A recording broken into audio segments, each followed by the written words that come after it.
this is going to come out so violently, and I want you to take it in. And I was like, okay. And she said, sometimes you got to let people hang themselves.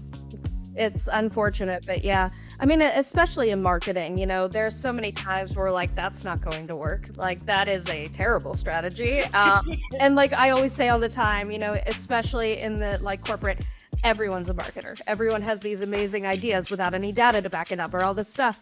And if they are above you and they are the decision makers, sometimes you have to go, okay, we'll let them figure that on their own.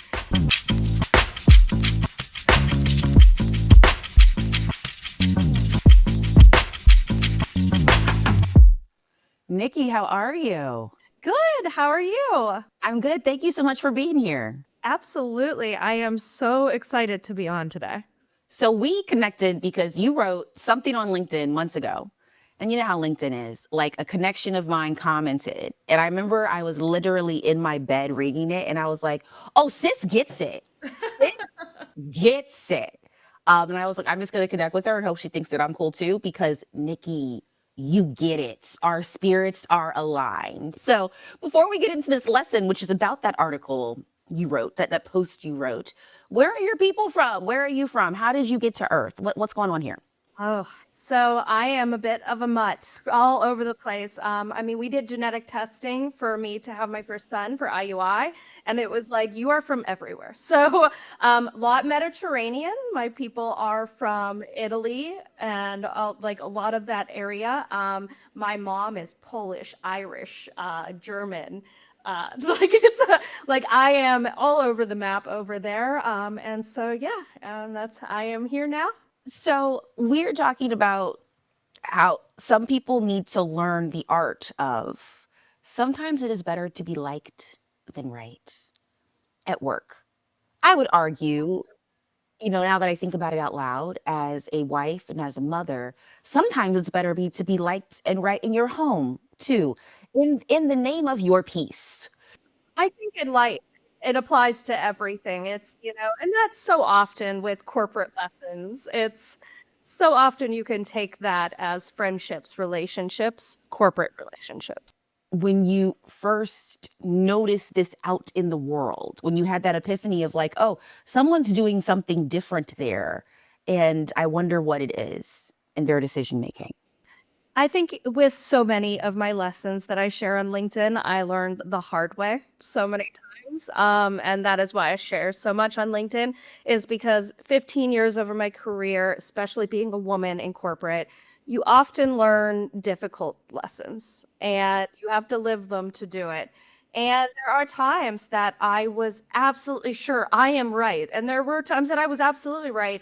But how I approached it and how I came across it, yeah, I was right in the end, but it didn't get me the results that I wanted. A lot of the time you need to step back and go, okay, this person isn't taking this how I need them to take it, and we need to step back.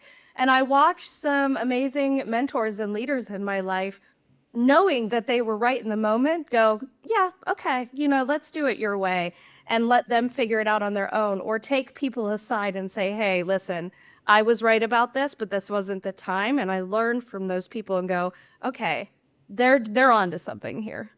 I remember when I learned it, growing up as a young adult, as a baby adult, we'll call it. And I had a mentor once pull me aside, and it was a woman, and she said, this is going to come out so violently, and I want you to take it in. And I was like, okay.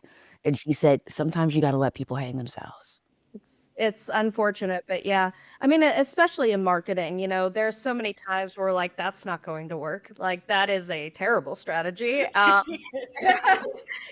like I always say all the time, especially in the like corporate, everyone's a marketer. Everyone has these amazing ideas without any data to back it up or all this stuff. And if they are above you and they are the decision makers, sometimes you have to go, okay, we'll let them figure that on their own. And, it's not about, oh, I told you so. It goes, okay.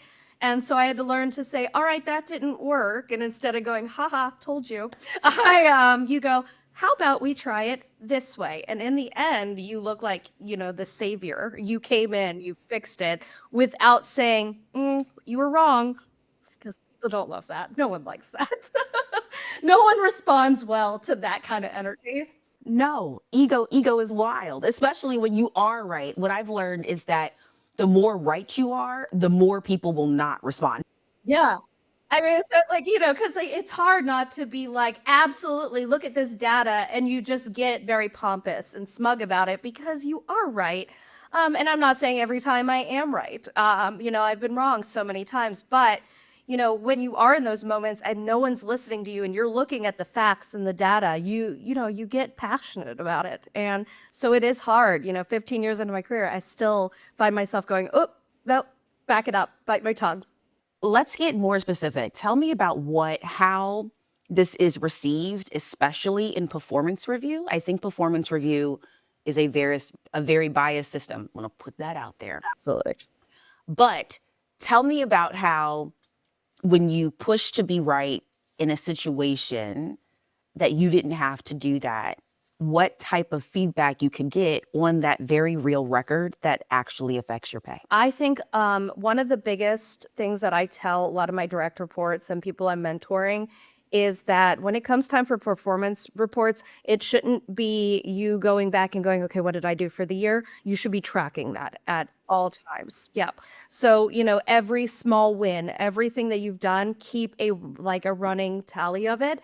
And it's not almost to have like, oh, well, on this date, I did this. It's to go back and say, hey, look, this is what I did, so that when you are putting it all in writing, the performance reports, as biased as they can be, because it's one person telling another person how they perceive their performance, you at least have those facts to back you up and how you approach it. Instead of saying, well, in January, I actually did this, and you're telling me that I didn't do this, you can say, oh, okay, well, my thought was, because I accomplished X, Y, Z, that I put myself as a 4 and you put me as a 3, that this is why. And you can state your case without saying, no, that's wrong, I did this. And so it's all about the approach. You can be right, you can come to the table, and you can say, hey, this is what I did. And I think just proof in the pudding is always a good thing, like keeping those records, those screenshots, those emails, everything that you've got, that you can say, hey, especially if you have a boss that your end of the year is going to be a battle. Yes, 'cause I feel like when you have a boss that actually has your back, you're also doing this with your boss throughout the year. And I tell my team, I'm like, I love a good receipt. I love a good receipt. I want everything written down. Good leaders keep performance reviews throughout the year. It should never be a surprise. This is why I told my direct reports, nothing I say to you, even if it's an improvement, like, hey, I need you to improve on this, should be a shock at the end of the year, because I should have already been talking to you this. Hey, I noticed you're late for meetings. Can we work on that? Like, what is your schedule too slammed? Are you 5 minutes late, especially with like the age of Zoom and everything? I'm 5 minutes, past every meeting. What can we do? Should we block certain times? Should we schedule your meetings for 45 minutes so you get some time? Are you skipping lunch, not being able to pee in between things? Like, I want to know, so that at the end of the year, if we've talked about it and it's still not improving, it shouldn't be a shock at the end of the year. The worst performance reviews when you go, wait, and then you have nothing to come back with because you had no idea this was coming. And you're like, well, I gave you a 2 because you've been late to every meeting. You're like, you've never even said anything to me. So how do we teach people this? How do we teach people to, I guess, have discernment over what battle to fight and what battle to sit back, processing in real time? I think there's a few pillars to here. What battle to fight? What battle to sit back and say, you know what, at the end of the day, is this my business? Like, whether it's right or wrong, is it actually my business? And then what battles to say, oh, this is my business, and I need to strategically decide if in this moment I'm going to fight it versus if I'm going to let them learn and then I'm going to come in and show them the way. Yeah, that's such a tough thing, because I think it comes with what I call reading the executive room. Who are you talking to? What do you know about them? Their egos, their time at the company, who they're connected with, what's going on. Read the room. Know who you're talking to. Who is in the room when you are presenting something? Who do you need to impress? Who do you need to keep on your side? And who can you, if you've got that good relationship with your boss, can you come and say, hey, no, I think I'm right on this, et cetera, et cetera. and knowing that you have that good relationship that isn't going to be ruined from you being the right one. But you know after working with some people in a while. So my biggest suggestion is when you get in a new job, you don't know any of that. So keep quiet, observe as much as you can. Learn who is speaking in meetings. Learn who seems to have the influence, who's the decision makers, who does everyone look at when there's a question asked and the room is silent? Who does everyone look at and go, okay, we're waiting for you to talk? Those are the people you need to be the ones that are leading and navigating the direction. Reading the room, I think, is such a tough skill that I learned very early on in my career. I'm naturally good at. I think because I'm an observer, I'm a little bit petty, and I'm an empath. And I think when you have those three things together, it's easy. It's just naturally to read the room, because I'm trying to put people in a box. I'm like, okay, so who doesn't like you? Okay, so who likes you, right? I do think that I am very blessed, and I tell folks this all the time. I'm very blessed to have been a baby adult pre-COVID, to have been a baby adult where I was required to go to work. Like it was unfathomable, Nikki, to like not go to work in person unless like, your couch was being delivered at a random time or you had a doctor's appointment. But being able to go and physically watch bodies move and interact and twerk and twinkle based on different people's comments.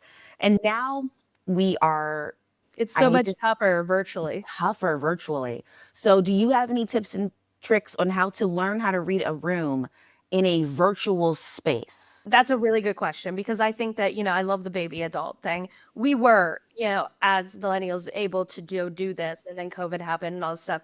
So for newer, people coming up and they're doing this all virtually, it's going to be more about reading the virtual room. So who's invited to these meetings instead of who's everyone looking at, who's speaking the most on these things. When they're addressing emails, who's CC'd on those? Who are the people that they're looping in all the time?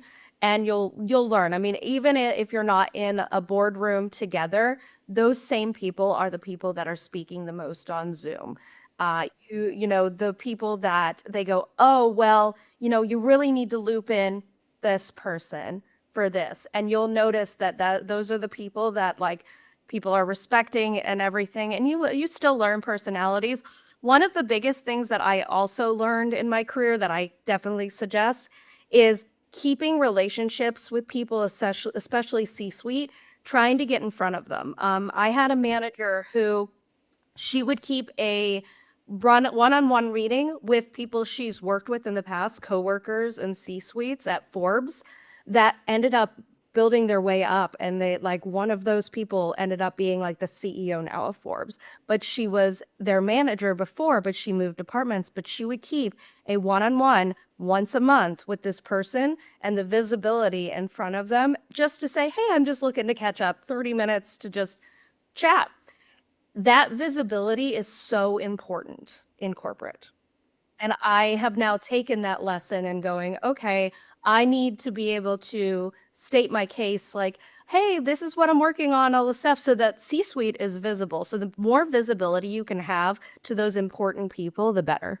I think sometimes people, especially in this world of working from home, and for the record, I fully support remote work. I know that I sound like I don't, but I fully support remote work. I just think that how we do things remotely has to be a little bit different to accomplish similar goals. I know a lot of folks, they work all day, they're on their laptop like you and I both are. And then when that clock hits in their last meeting, they just slam their laptop and go. They're literally Zoomed out, Microsoft Teams out, and it can be very draining. I would also argue it's much harder to socialize over the internet than it is to just be like, can I just run and get a coffee with you down the hall, right? What are some other tips you have to keep yourself visible in a current internet world where it can be draining, but the short-term drain is worth the long-term benefit with some of these leadership people? Or I would even argue people that may not be considered a leader at your company, but you and your soul are like, you know what, you someone to watch. I think it's really important to utilize the Slack and Teams functions to really keep up just casual conversation. I will say I'm very lucky at the company I am that everyone says good morning every morning. That is the first time I've been at a company that literally everyone is in the channel. Yeah. And it says remote employees and everyone says good morning. They talk about the weather. They have this small talk. Hey, it's raining here and we're all over the place. Nashville, Austin, I'm in Pittsburgh, like all these different places, and they just talk. And then when I came on to Unlock, I ended up just, being able to reach out to people in different departments. And I would say, hey, can I get 15, 20 minutes on your calendar? I just want to hear what you do and all this stuff. And that way I kept up with people. During those conversations, I learned personal quirks about them. Hey, I got a 2-year-old. Oh, I also have a 2-year-old. And I would say, hey, how's, so-and-so doing and all this stuff. Use Slack like it is the water cooler break room. That's how you kind of send people articles. I'm very lucky that a lot of the unlockers are very supportive of my LinkedIn stuff. And so they'll go, oh my God, I saw your post today. I look forward to them every day because this one was funny and this one's this. I love that about that. So I think culture is so important. When I was at Forbes, it was a huge company. And so it was tougher to do that. But I think I learned, and this is exactly it. You learn so much, and that's why I can tell people what I've learned. I wish I would have done this more at Forbes, where I would have reached out to different departments. I just knew the people I had different hands in. But I'm like, people will go, oh, do you know this person? I'm like, oh, that was in a totally different side of the house. I'm like, I should have done more. So I'm doing that now. And that's like each step of the way you learn, and I get to share that to people coming up, and I'm like, you get to learn from something that took me 10 years to learn. Make new mistakes. Don't make my mistakes. Make new ones. You can teach the next generation coming in, but now, like, at 23, I learned a lesson of how to keep my email organized because I was missing certain emails. I was overwhelmed and doing things. And my manager at the time said, hey, I learned this the hard way. I missed a really important deadline because I wasn't keeping an organized email. She showed me how to make folders, and everything went in a to-do list. The zero inbox is what people are calling it now. Now, it didn't have a name 10 years ago when I was doing it. It's called the zero inbox. She taught me that. I have taken that every step of the way, every next move in my career, and it has been transformative. She learned that the hard way. Earlier in the conversation, you made this note where you said, this skill of knowing when to be liked versus right is particularly important in toxic work environments. And let's be clear, Nikki, I feel like you and I have been through the gamut. So explain to me why, especially in toxic work environments and work environments where you just don't feel safe for whatever those reasons are, and you have a right to have those reasons, why really taking note on this lesson and learning this lesson about whether I should be right in this moment or whether I should be liked is very crucial. It's absolutely crucial in toxic work environments, whether that's top to the bottom, whether that's toxic colleagues around you. We've been in different situations. I say, oh, why are you funny? It's corporate trauma. And so it's ingrained in us. And the reason it's so important is because of your own peace. When you are so stressed at work and so overwhelmed and you're in those toxic environments, that carries on to your personal life, you can't help it. And so in order to protect your peace until you get out of that situation, you need to do everything possible to be as mentally stable as you can in those tough situations. And one of those is not fighting a battle every single day. Yes. And that means that, like, you need to protect that. And it doesn't mean don't ever speak up, just keep quiet, keep your head down. That is not what I'm saying. It is mostly about, how is this going to affect my peace? If you know that certain colleague, boss, C-suite is not going to respond to you in the way that you need them to, even if you are absolutely right, hey, we shouldn't be dumping all this money into this campaign, it's not going to work, or hey, that's off brand.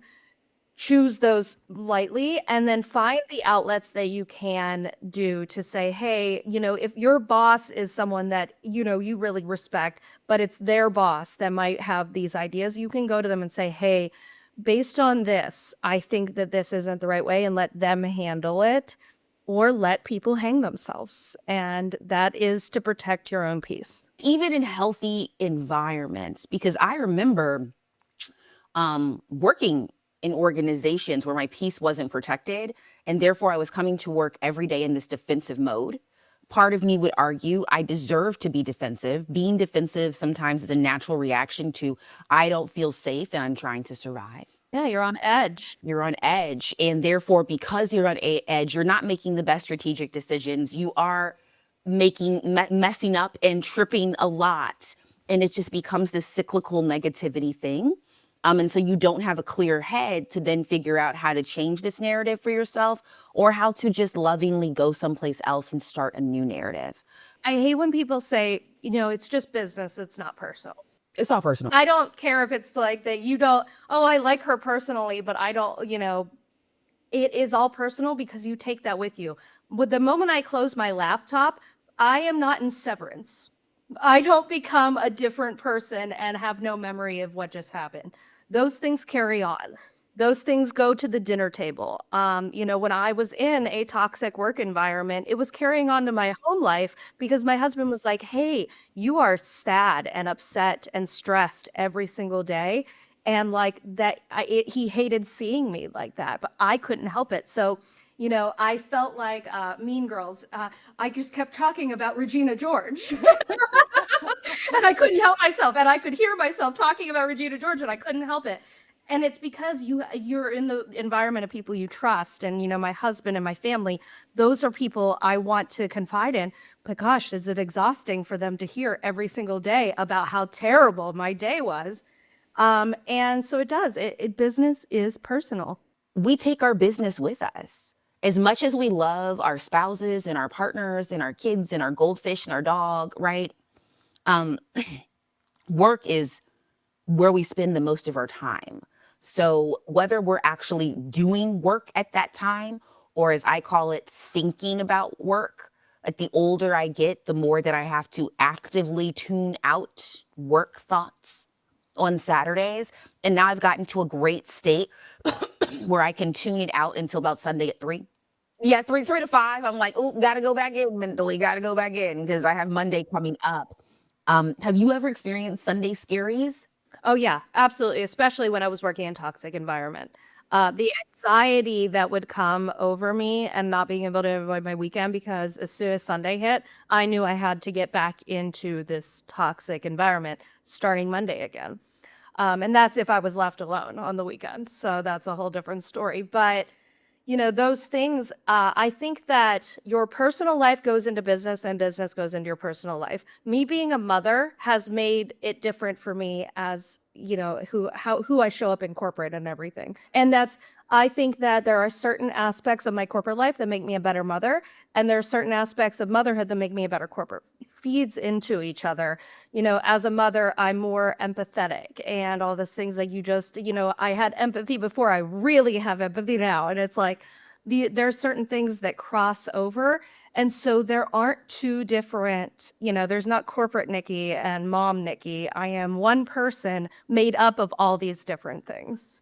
And like, I always talk about diversify your happiness. Don't put all your eggs in one basket. Oh, I am so happy because I have a good job. I have a good salary. I'm working at this thing. I am so happy because I'm a mom. I'm so happy because I'm a wife.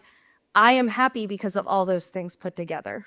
And sometimes things are less happy for a moment because life be lifing, as I tell people. And that is why it's so important to diversify that so that you're not like, your world comes crashing down if, these things aren't working out, especially at work. That is a big thing. It's if your whole life is your job and your title and you've tied yourself to who you are at work, that is going to, if you're laid off like I was at Forbes, that causes a big crack. I had a hard time with that, but because I diversify my happiness and I'm happy at home and I've got hobbies and I've got all this stuff, I was able to pull myself back up, even if that is hard. But if you put yourself into it, it's like, whew. Are we diversifying happiness or are we diversifying worth? Both. Because I remember when I got laid off, it was a worth conversation. And I promised myself when it happened, I was like, I will never give all of my worth or define all of me by a specific company because regardless of what the posters say, regardless of what the company culture, and we are a family, which by the way, I think that's the most toxic thing to say to people because we're not. This is a corporate entity. This is capitalism, and capitalism will do the best thing for them. And if they think the best thing for them is to hurt me, they will hurt me. And I had to really like have some serious internal conversations of who am I outside of work. As very ambitious women, it is very common. And that was a big thing.